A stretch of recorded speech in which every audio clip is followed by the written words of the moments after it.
हे घर आणि सगळं तुझ्या नावावर करून टाक। मला माझा वारस या जगात यायलाच हवाय। माझ्यासाठी ते महत्वाचं आहे आणि तसंच होणार। सासूबाई असं अचानक। हे बघ सावित्री, मी तुझं काहीच ऐकून घेणार नाहीये। हे बघ यशोधन, उद्याच्या उद्या सगळ्या कागदपत्रांची पूर्तता कर।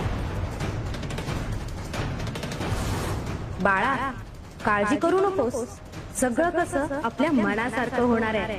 की तुझी आई सगळं करून घेणार आहे बघ। चला लवकर लवकर जायला हवा, आधीच उशीर झालाय। हो चालतोच आहे मी, चल।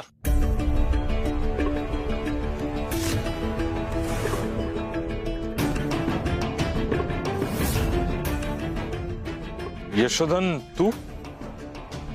अहो झालं गेलं विसरून जा आणि यशोधन भाऊजींचं अभिनंदन करा। मोठे आहात ना तुम्ही, मग मनही मोठं ठेवा।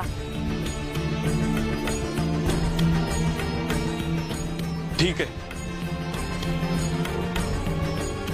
यशोधन, तुझं अभिनंदन। बाबा होणार आहेस तू, आनंदाची बातमी। मलाही खूप आनंद झालाय। खरंच आनंद होतोय का? काही सुद्धा वरवरच नाही, तुझ्या बायकोची नजर लागतीच आहे माझ्या सावित्रीला। यशोधन,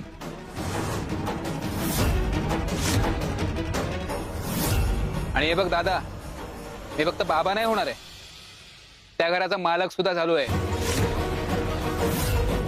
आईने सगळं माझ्या नावावरती केलंय आणि तू काहीच नाहीयेस आता। ठीक आहे, नाही मला त्याच्याबद्दल काहीच म्हणायचं नाही।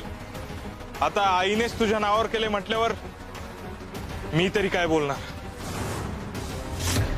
पण यशोधन, मी माझ्या हिमतीच्या जोरावर पुन्हा सगळं उभं करेन।